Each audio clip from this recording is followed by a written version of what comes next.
Good evening, everyone, and welcome to this meeting of the Executive. My name is Councillor Paul Follows, Leader of the Council and Chair of this meeting of the Executive.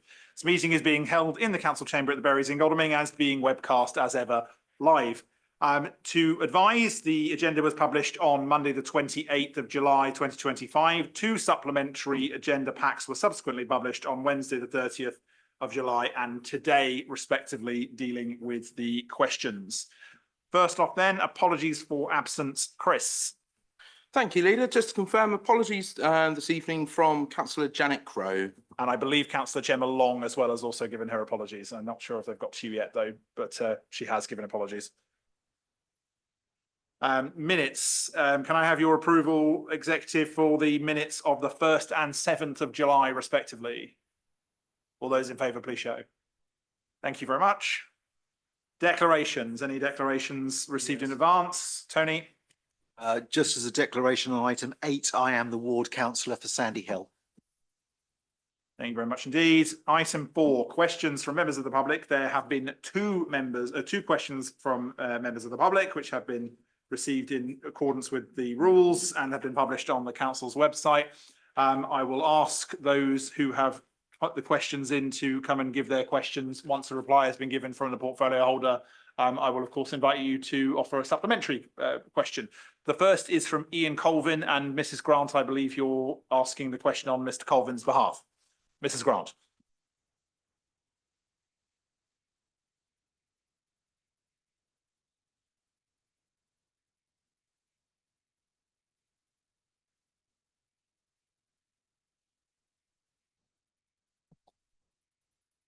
I did write in about the minutes actually, because I thought there were some bits missing, but I never got a response. So I didn't think there were total representation of what was said. I've had no comment from a member of the committee about the minutes, and I don't see any issues with them. But if you can ask your question on behalf of Mr. Colvin. Is this the supplementary or the original? So if you don't want to re-ask the original, I can just let the portfolio holder respond to you, and then we can come to a supplementary if that's helpful. If that's all right with you, in which case. Yep. Liz. Apologies, did you have a supplementary? No. You want me to read the? I don't know if do you need Liz to read the response that's been published to well, the website? The supplementary is to do with the response, so yes. Let's ask the supplementary then, let's do that. If you go on to the supplementary, if that's okay, thank you. The supplementary is that it's clear in your response that in the event of council error, civil liability notices can be withdrawn. As you will also now consider resident and resident agent error, and your website needs updating accordingly, please can you clarify the remedies in those cases also? That's his question. Thank you for the supplementary. The review does not cover errors made by individuals and agents, but it covers applications that are made by agents or made by obviously individuals. So it doesn't cover the error is still, the legal advice still stands, as in it must be an error by the council, but we have left that very, very broad. So a mistake or an error by the council. So, you know, I would ask people not to try and predetermine what an outcome might be, and for people to submit their applications for the discretionary review.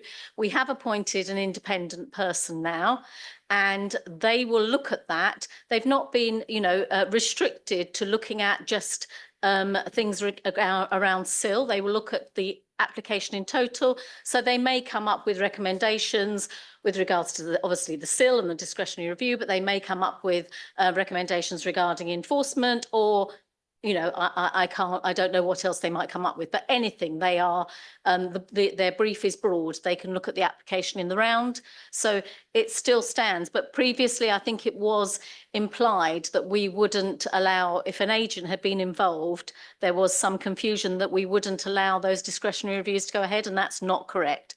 They can still go ahead. Thank you. So there's a couple of bits I just want to cover, and I'm going to ask Claire to speak on them. When we had this discussion here, I think I was very clear about where the review could go and the types of error that it would cover. And obviously we've had subsequent comments from residents that that isn't the case.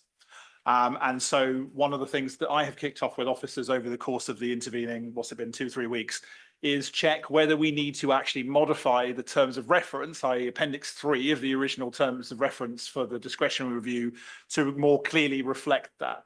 Now, the lawyers here have been looking at whether we need to do that and how we interpret it. And so I am going to ask that the following paragraph that Claire is going to read again now is formally minuted so that everybody understands where we are and is the interpretation of how this discretionary review process will be followed, so that we've done it in public. And I might add, I think this is in public for the third time, just to be clear, but we're going to do it now and we're going to minute it so it is abundantly clear. And it may require us to modify the website slightly to be clear on the website too, but I'll take that up separately. Claire. Sorry, I'm just going to respond and refer you to the written response, which states that the second bullet, which for the record says, a written statement outlining the full reasons why the householder considers their case should be reviewed, including supporting evidence, including copies of all evidence with the council, enables cases where they or their agent have made an error and therefore the wording does not need to change. I would again encourage the submissions of applications for a discretionary review. The wording on the website will be reviewed to ensure that this is made clear. Those that have already expressed interest in this discretionary review have been written to, inviting them to apply. The independent person reviewing the case will look at every element of the case, regardless of who has made the mistake. In the event of a council error, as per the legal advice, the liability notice can be withdrawn and the matter addressed swiftly. Which begs the question that if it's not a council error, what is the remedy? Can I just ask that we go through the chair, because otherwise this ends up being a back and forth and our standing orders don't allow that. The remedy is via the enforcement policy, is my understanding, Councillor Townsend. Yes, so that's why the review isn't restricted, that if there has been another error not made by the council, which allows us to withdraw the liability notice, there is another error that exists, then the independent person can then recommend perhaps the course of action through the enforcement policy. I mean, the other thing I would just add as well is, because we're likely talking about quite individual types of error, and we've specifically and clarified again that we're not blocking any type of error from being assessed by this process. It might be that the response is quite specific to an individual. And so, yes, the enforcement policy is probably the primary vehicle why that will be achieved, but we don't know until we have actually assessed the cases. So I really must stress that people do need to apply to this process. Otherwise, we are continuing to speak in hypotheticals. And I will stress that, to my knowledge, as of right now, despite the amount of people that have come to speak about this and the number of times there have been exactly no applications to the discretionary review. That is because it's still not clear Right. what the remedy would be. Mrs. Grant, please. It has been made clear at 3 sessions now. No, it hasn't. In the Mrs. Grant, remedy, it's not because Mrs. it's. Grant, can you please stop interrupting? We have to do this in a proper way, otherwise this ends up being a bit of a farce. We have now said how that might happen, but we do need to assess individual cases in terms of specific remedy. We have established the broadest possible classes of council error, as well as opening the possibility to other types of error. I have asked for that to be formally minuted, and you have also had confirmation that the website will be updated to reflect these wordings. Words that most of you heard when you were here, when I had the question and answer session with the head of planning, which is her interpretation of how the discretionary review was going to be enacted. So I will take it as read that a formal minute of all of what I've just said and Councillor Townsend has just said. And there's one other element I'd quite like to add to the formal minute as well, which is that the first meeting of the SIL Reform and Review Group met, I think it was 2 weeks ago, Liz, of which you chaired. The first item of business that it took up was exactly the item that Liz promised it would be, which was to look at the enforcement policy and also the wording of our liability notices and other elements that were raised by residents. But more specifically, it also addressed one of the primary misconceptions that's been floating around, which is about land charges on a property and how that works and how it's enforced, and some of the distinct misconceptions that were lodged by a number of people over the course of this process, and about how those land charges are enforced and how they're passed down to another person trying to buy the property. Those are really areas that we covered in depth and dealt with, I think, quite a lot of very serious misconceptions. So as far as I'm concerned, I'm going to ask equally if she'll consent to this, that the head of planning also just confirmed to me verbally that you also understand that the discretionary review process is as has been described here, and that is how you will interpret it. So we can also minute it. I appreciate, Claire, you've done this twice, but thank you for indulging me. Yes, Leader, I can confirm that what's been said is my interpretation, and that is how the discretionary review will be managed. Thank you. In which case I will then end by asking again for those who have expressed an interest in applying for this review to do so, so that we can actually progress with this and hopefully deal with any issues that residents have. Now, moving on to the second question, I believe we've probably answered this in some depth inadvertently, even more so than the original statement from Councillor Townsend. But do you have a supplementary to your own question, Helen? Mrs. Grant. So I just wanted to talk about the risk of doing the West Berkshire thing. So many still charging councils take a helpful and forgiving stance with regard to homeowner applications and errors. So they have been using their discretion for several years now. West Berkshire discretionary review is tried, tested and unchallenged. We have differing KC opinions, and I'm not aware of any case law, and the law would also have to consider other points like proportionality and duty of care. And now, just last week at a select committee, when discussing the issue of householders being hit with huge demands, Matthew Pennycook, Minister of State for Housing, Communities and Local Government, publicly stated that it is clear to us that the SIL regulations are not intended to operate in this way, and that West Berkshire is a good example of a council that has chosen to give refunds. In view of all this, it is clear that the risk of adopting the West Berkshire model, which would undo a lot of this uncertainty, is extremely low. So will this council reassess the risk and show the moral courage to fulfil the January vote and adopt the West Berkshire model? I think we've been very clear that our model covers every type of potential error. And I do want to just ask the head of planning another direct question, if she'll indulge me. Could you just give us a flavour for how much discretion is already applied? Because I think there's been an inference that this council applies no discretion at any point. And I'm sure when we did the SIL reform and review group a couple of weeks ago, your SIL officers made it very clear the extent and breadth of the type of discretion they apply on a regular basis. Yes, just to confirm that part of the enforcement test is to imply discretion in all cases. The officers have applied discretion since SIL was introduced in 2019. And during the working group, the officers that attended gave some examples of that.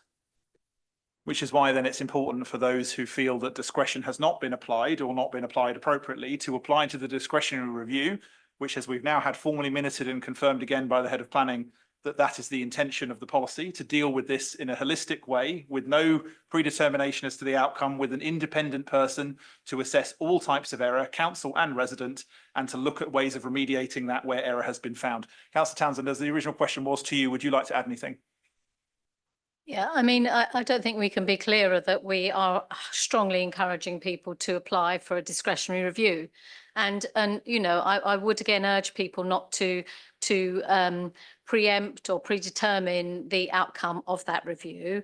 I would say that I'm very much welcome Matthew Pennycook saying that, you know, confirming that they were giving very serious consideration to amending the regulations. It is their regulation.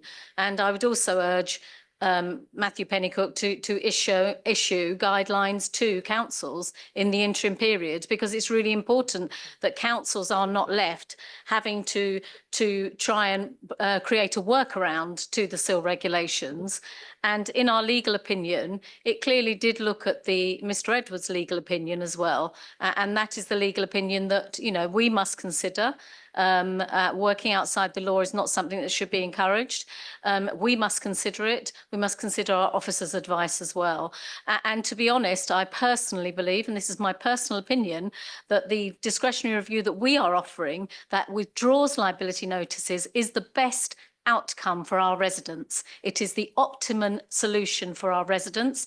And with the amendment of our enforcement policy, we will also make it clear the discretion that we're already exercising. We will make it very clear that that is what the council is doing. So I think we are actually, I do not think that the West Berkshire model top trumps ours. I think that we are offering an awful lot more. We're not leaving liability notices and charges on people's titles. And I think that's the outcome that we want to achieve for people. And I think it's really important that we get going on this review. We've got a KC that will be looking at this. He will be carrying out the independent reviews, independently qualified person who will be making sure that he looks at the breadth of each application. Thank you. Also, I think it's just worth me saying that I think I first articulated my objection to the rigidity of the SIL rules back in 2018 when I was one of the few members of the opposition here at the time, and was told how wonderful it was by the then incumbents, many of which are now advising you how terrible it is. And honestly, we had a situation, I think it was a few years ago, when Michael Gove made an announcement and he said something along the lines of, we don't think there should be building in the Greenbelt. And so I had a lot of, sorry, we shouldn't have building on agriculturally viable land, I think he said in a public statement. And as a result of that comment, I had half a dozen residents within about a day ask me, well, why are you approving land on this? The minister said it's not possible.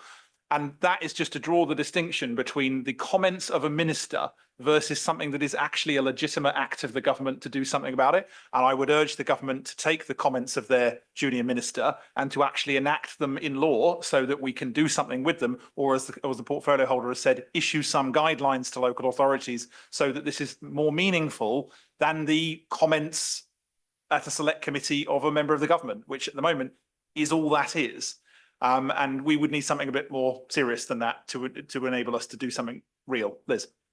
And can I just say that we've already drafted a letter to Matthew Pennycook, you know, obviously acknowledging his commitment, or to say that they will seriously consider looking at amending the legislation, and to request that, you know, that some guidance should be issued in the interim period. So I think it's really important. With national legislation, we are limited to what we can actually do within this council. So I'm going to conclude this bit by just saying I will be asking officers to update the website by the end of this week so that it is very clear where we are. The published minutes will be sent to everybody who has asked me about this question, where it will again clarify everything we've said here in writing. If the minutes don't do that for some reason, and I have no reason to believe that they would not, I will make sure that at the following session of the executive, they are amended to be clear of that again. But right now, as far as I'm concerned, officers, members here understand the scope and breadth of the discretionary review and what it's going to do.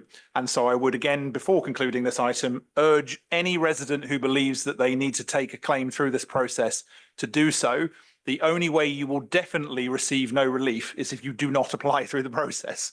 So that would be my concluding point. Thank you, Mrs. I Grant. just want to say that without knowing what the potential outcome can be, nobody's going to apply, because at the end of the process, you might learn a lot from it, but at the end of the process, your decision is Right. final. So we need to know what the remedies So, would be. First of all, we don't know the cases in depth to establish remedy. If you let me finish first.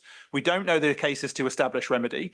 I can't think of a single legal process on the planet that has an unlimited right to appeal, although I think in almost all of your cases, you would still have a route of appeal through the local government ombudsman. And the other point is that you know for sure what your outcome will be if you don't apply, which will be nothing. So It'll be too late then, though. if you don't apply through the process, you won't have any resolution. I think that's where I need to end this. Right, let's move on to the next part, which is members' questions. I believe I have one question from David Beeman. David. Yeah, now for something completely different. Yeah. Question. Is Waverley Borough Council proposing to join other district and borough councils in Surrey, including Elmbridge, Reigate and Banstead, Runnymede, Spelthorne, Woking, Moore Valley, Epsom and Newell, and participating in the low-income family tracker scheme that is funded by central government through the Household Support Grant Fund to support some of the most vulnerable residents accessing missed claims by opting them into things like free school meals and pension credits? And I think this is with Kika. Thank you, Councillor Beaman, for your question. Surrey County Council decided to fund the low-income family tracker contract through a company called Policy and Practice. The funding for that contract was taken from Surrey's Household Support Fund allocation in round 6. This resulted in less money being allocated by Surrey County Council in round 6 of the Household Support Fund to local districts and boroughs to distribute directly to local people in need and or our local VCFS who support our most vulnerable. We're not aware how much money Surrey County Council has committed in total to the LIFT programme. Surrey County Council intended to ask their contractor, Policy and Practice, to use data from the LIFT to identify residents who may be missing out on particular benefits. However, they committed district and borough resources without first consulting colleagues and without considering the need for additional resources to support the project. And this is important because all of the campaigns LIFT identifies requires resources from the district and borough revenue and benefits teams. At Guildford and Waverley, we have no capacity within the revenue and benefits team, excuse me, to manage this extra demand of providing information and then managing campaigns. We also have had concerns about Policy and Practices data governance and cybersecurity, as well as the immense pressure the company has put on our officers to comply. And for these reasons, both councils are currently not part of the scheme. However, I have spoken to Sam Hutchinson, who's Assistant Director of Community Services, and also Jane Todd, who assists her. And they would like to say to everybody, if you have some problems and would like advice on how to apply for schemes that may support them through the cost of living crisis, they can get in touch directly with them. Thank you. Just before I invite you to ask a supplementary, David, my comment on that as well is, this is an area where for 5 rounds of this grant, the money came directly to districts and boroughs, and we used our own very good data and knowledge of our areas to distribute to people that needed it through a proper process, and it was really effective. The idea that in the 6th round, the county decided to ask a private company, who one would imagine are not doing this out of the goodness of their hearts, so there's probably some administrative fee in there too, that they would ask a private company to manage this. We have no idea of their data governance, cybersecurity, or any of the other stuff. And bearing in mind, we are talking about vulnerable residents here. There's a lot of things to be a bit concerned about. And they did what they normally do, which is consult absolutely nobody in this decision. So as well as the point here, I will be in one of my other hats, asking the leader of the council at Surrey and the chief executive to explain this decision, to present the cyber security and data governance risk assessments to the districts and boroughs so they can see that this is a legitimate organisation. I'll be asking how much of a margin this private company is taking off the top of the pot of money, and asking for a written justification as to why they didn't just follow through with the previous 6 rounds and hand it out to the districts and boroughs for us to deal with. The fact that they have again forgotten that we actually have to use staff and resources to administer things that they decide upon is unfortunately a pretty standard approach from Surrey at the moment. But I personally find this extremely frustrating because for 5 rounds, our officers did a fantastic job, Sam and Katie and Jane and others, in making sure that vulnerable people saw this money. And now we've got this. Did you have a supplementary, David? My apologies for the slight rant there, but it's something that annoys me a lot. No supplementary question as such directly now. No. Thank you. Thank you very much, Councillor Beaman. The question from Councillor Hess, I'd like the minutes to strike the answer that has been put in the pack because I don't believe it to be accurate. I am just making sure I get you the name of the officer who is dealing this with me so that it's very clear. So there are discussions between myself and Martin Jones in regards to the loan of a glutton to Farnham from Guildford Borough Council. So the answer stated in question 2 is factually inaccurate and I think needs to be wholesale replaced. Moving then on to the item, question 3 from George Hess, which I will move to Mark. Thank you, Leader. Is George here? He's on holiday. The question and the response are there in the printed pack. I'm happy to read them out for the record. And if George isn't here, I'm not aware that I can even get a supplementary. I'm afraid not. So, Okay. George, if you watch this subsequently and you want to ask supplementary questions, either of Mark or myself, you're more than willing to do so. and we'll respond, I hope he's having a lovely holiday. I'm sure. On then to item 6, leader and portfolio holders updates. A number of updates. Well, one primary update from me, LGR, just because it wouldn't be a meeting of the executive without LGR. We have now submitted the final consultation response from Guildford and Waverley Borough Councils to the Minister of State, Jim McMahon, copied to all of the MPs in Surrey and all of the other leaders of councils. Can I take this opportunity to thank Pedro and Richard Bates, Luke and Susan Sale, and I'm sure dozens of other people who have had an immense amount of work into this. Certainly Candice, my apologies, you've done an awful lot of this as well. We have done, as a council, and certainly working with Guildford, I think 9 separate types of public engagement event over the 7 weeks that the consultation has been running. That consultation, I believe, closed just over 2.5 hours ago, 5 o'clock, wasn't it, I think, today? So we will soon, after conference recess, it seems, see what the government decide in terms of 2 versus 3. There is now a fairly complicated process that will take place involving an instrument called a structural change order over the course of the next 6 or so months. We've had an internal briefing of councillors on that last night. You will see there will be more instances of the executive and council over the course of the next few months to deal with some of the decisions that will emanate from those orders and preparing for the transitionary committees that will have to do some of the legwork. In terms of other updates, I think it's actually been a relatively quiet couple of weeks that have been pretty LGR dominated. So over the course of everybody else's updates, something jumps back into my mind, I'll speak again. But Tony, after you. Thank you, Paul. Just to say that the much needed new car park machines are still, ticket machines are still on schedule. We hope to have them installed during September, hope to have them operational in October. As I think members of the executive are aware, why is that important? Well, it allows us to do tactical things which we're not currently able to do. And with that in mind, as I think members of the executive are aware, we have been talking to organisations like the various bids. We will be talking to Hazelmere Chamber of Commerce. And indeed, we're also talking to individual groups as to how we can do slightly different things to make parking more achievable across the borough. But I must stress here that, as Councillor Merriweather will always remind me, whatever we do in one town has to be done in a fair way across all of the other towns as well. But we're still on schedule, so let's keep fingers crossed. Thank you. I'm going to go from left to right today just because it's slightly easier. Victoria.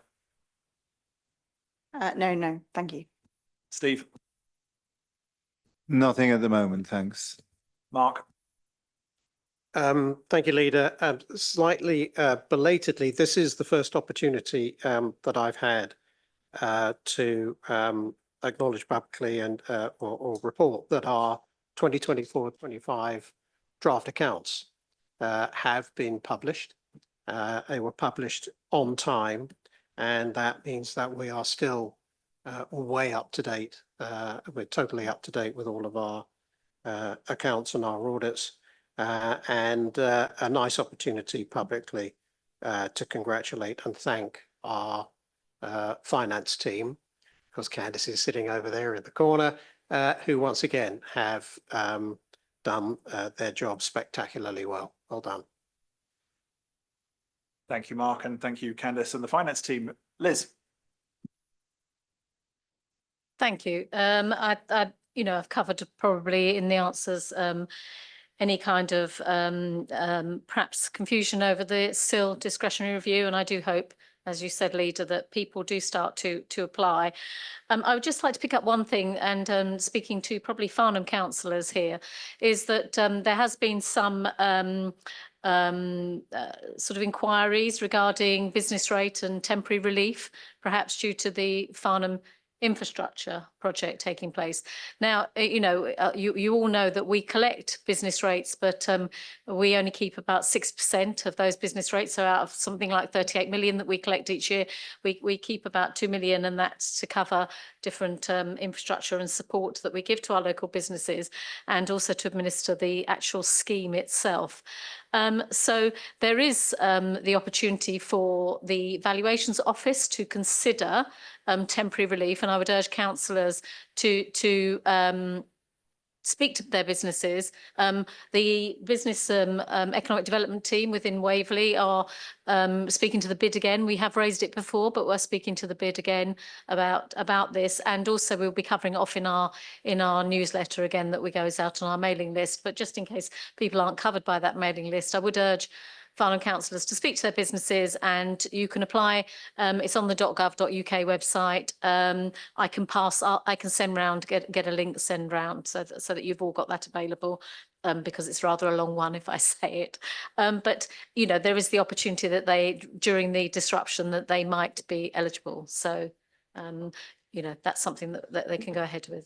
Just also one other thing as well. I met with Greg Stafford MP last Friday, who raised this with me as well. Obviously something I was aware of anyway, but the point I made as well to him is that specifically he has identified the cause of this harm, and that harm is not something that has been proven, but let's say the harm exists.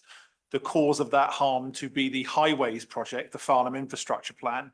And so I've specifically asked him to ensure that, as well as speaking to Waverley, he goes and speaks to Surrey County Council, who, of course, outside of all of this issue with the Valuation Office and all the rest of it, if Surrey County Council wish to acknowledge the harm of a project that they are responsible for, they are entirely welcome to refund Farnham businesses out of their tranche of business rates unilaterally if they wish to do that. And I suggested that he go and have that conversation with Surrey County Council, because the project is a Surrey County Council highways project in Farnham. We are not the Highways Authority. So I will await his response, having once he has, I hope, gone to Surrey County Council to ask them as well. But Tony, I think you want to come in as well. Yeah.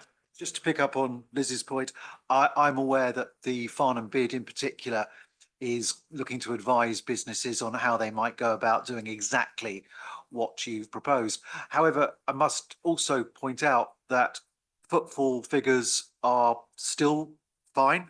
Our car park revenue, our car park ticket sales are still holding up, with the exception, which we always have to acknowledge, of Wagon Yard, which is a special case because of the way the works have been structured to date. It's looked as though it was difficult to get in, and of course over on the, I always get this wrong, over on the east of the town, we have Brightwell's car park still free of charge, a decision taken by Surrey County Council, which is affecting some of the ticket sales that we would normally get, say, for example, in Riverside and St James's.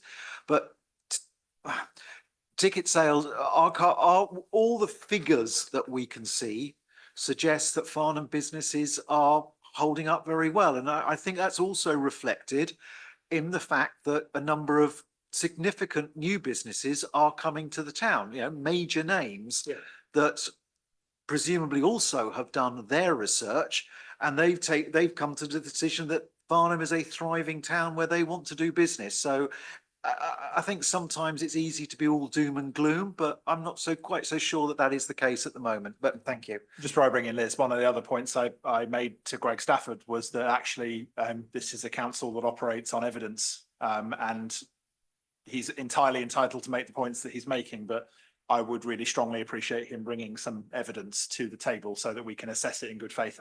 Liz. Yeah, I just want to stress to Farnham and beyond that Farnham is a fabulous place to visit, and I wasn't implying that it had ground to a halt, but there have been some comments on social media and some interviews with local business owners that have raised the issue about business rates, and I just wanted them to know that that is an option. There may be some that have been more detrimentally affected than other, but Farnham is a beautiful town full of fantastic shops and restaurants, and are certainly worth a visit. And apologies, because it hasn't come up. Have we got an independent person now for the discretionary reviews? Not to come back to that particular subject, but I just wanted to confirm. Yes, we have appointed an independent person, a KC, who will be looking at these applications once they come in. Great, that's good news. Thank you. Kika. No, I haven't actually got anything. I'm going to speak about the Sandy Hill track in a minute, so I'll leave that till then. And Paul? Nothing from me, Leader. And actually, I did remember one thing. I went to Farnham Museum to meet the people making the bricks. And rather painfully, I think we have to go up it, don't we, on September the 11th? And both the Deputy Leader and I are not a fan of heights, so we are neither of us. September the 11th. Particularly on September the 11th. No, that's very true. I'm told it will all be behind the netting of the scaffolding and it's all be completely safe and all the rest of it. And it'll be fine. But yes, Take your word for it. I will believe it when I see it. Either way, though, they've done a fantastic job and it's They are looking doing well. really, really good. And I was so pleased to see the eagerness of the person who was doing it. And as a result of mentioning this to various people, I ended up at Hampton Court looking at the rest of her work on Saturday. So a very good job she's doing. Right, moving then on to the rest of the business questions. I've done that one. So recommendations from overview and scrutiny. It's my understanding, Chris, that none of the recommendations from ONS are relevant to the business tonight, so will come up at future meetings. Is that correct? That's correct, Leader. Thank you very much. Moving then on to item 8, a supplementary estimate request for Sandy Hill pump track. I have one question before I ask this, which is, can somebody explain to me why it's called a pump track as part of this debate? Mark, after you, I think it's your report. No, it's Kika, my apologies. I don't actually know why it's called a pump track, but I have seen pump tracks. So do you know? Well, it could be pumping legs, pumping your heart. I don't know, but it's brilliant, and I think that we're really, really pleased about this. I'm just sad that it's taken a little bit longer than we had hoped, but that's the nature of our bureaucracy, is it not? But yes, it's. Do you know then? Are you? The chief executive says he knows, and I'm inclined to Go on then, invite what him is to it? say so. I feel slightly ashamed that I appear to be the only representative of the BMXing / skater community here. I believe it's called a pump track because of the way in which one has to pump in order to get up and down the verticals. So it is the way that one leans forward on the bicycle and pumps their legs. Thank you. The things we learn as councillors. Kika, after you. Absolutely essential, isn't it? So yes, so this has been in our sites for some time, and I'm just really, really pleased. And I know that when we put it out for consultation, we got over 1,100 respondents, and 90% of the respondents were in favour of being provided of it being brought to conclusion. We have had people on the at Sandy Hill who have been very much involved in this, which has been fantastic. We had one chap who actually did a whole design for us initially. Brett, if you're out there, thank you very much. So I'm just really thrilled that we've got to this place. And I think that it won't just be, it seems, because it will be so popular, it won't just be for the people who live up there. I know people will be going on their bicycles and arriving there and having a go at who come from other parts of Farnham. So yeah, I think this is something that we can all be proud of, and I'm really thrilled that we've got to this point with it. I know that before we had a BMX track. Well, that was obviously not possible to continue with because it had become sort of overgrown, and it's become a place for plants that we need to look after, SSI and all the rest of it. But we've got this area, and I think this is going to be fantastic, as do the people. And I've been really, really pleased that this is happening. So the recommendations, do you want to ask for the recommendations? First off, I'm just going to see if anybody else has any comments. This is in the fundamentally positive no-brainer supported by residents in an area that really needs something exactly like this category. So for me, this is quite a straightforward one. Are there any other comments before I do bring it to the recommendations? Tony? Yeah. I'm going to try and catch Councillor Merriweather's eye on this one. But my understanding is that what we're looking for here is effectively for want of a better phrase, a loan until the SIL money that has been allocated to this project is available. No. Is that not the case? Okay, so perhaps Mark, you'd like to explain exactly what it is, because this project is being funded by SIL money, isn't it? Is it not? Yes, it is. We have to have approval for the funding side and for the spending side. So as a council, we've as part of SIL, we've approved the funding. This is this is a necessary governance step to actually formally record the fact that we're going to spend the money. Yes, because we also have to spend, when we spend SIL on a thing, we have to approve that thing separate to the actual allocation of the SIL. Yeah, Yeah. I mean, we applied to ourselves for the SIL, secured the funding. It was premature to approve the spend before we'd approved, before the funding had come Indeed. through. Indeed. I'm afraid. As ever, a way we can tie ourselves up in knots, but it's not dissimilar to Waverley putting in planning applications on its own land. It's something that's been discussed in the background, but it has to still go through the formal proper processes, etc. Right, any other comments? Kika, did you want to say anything else before I bring it to the recommendations? No, just that the officers, Matt and Andy, did a lot of work on this, and back in, I think, I don't know, 2021, back in the past, some time ago, we walked the whole area, and then we had to spend a year waiting for to see what the seasons brought in terms of the biodiversity and what was growing there. And it's been a long process, but it's been very well done, and I'm really pleased that they've stuck with it. And I know that actually Matt Lank's a very keen biker himself, so I think he'll be pleased to go there. So yeah, thank you, Andy, and thank you, Matt. If you work in green spaces, you've probably got a pretty enduring conflict of interest of the various things that you might do. For the purposes of the minutes, the seconder will be recorded as me. And can I bring the recommendations to the vote, which is for item 211, that executive resolves to approve a supplementary budget of £110 to be funded from the strategic SIL for the purposes of progressing the Sandy Hill pump track project. Can I have all those in favour, please show? Sorry, Victoria, did you have a comment on the recommendation? Yeah. You said £110. Yeah. Sorry, £110,000 and from SIL. Yes, 110 might not be enough. Now we've clarified on the money. Thank you, Victoria. Are we all comfortable with the recommendation? Thank you very much, everyone. Moving then on to item 9, lease alteration, Unit 6, Farnham Trading Estate. Mark is, of course, the proposer. The seconder will again be myself. Mark, would you like to introduce? I chat GPT'd pump tracks.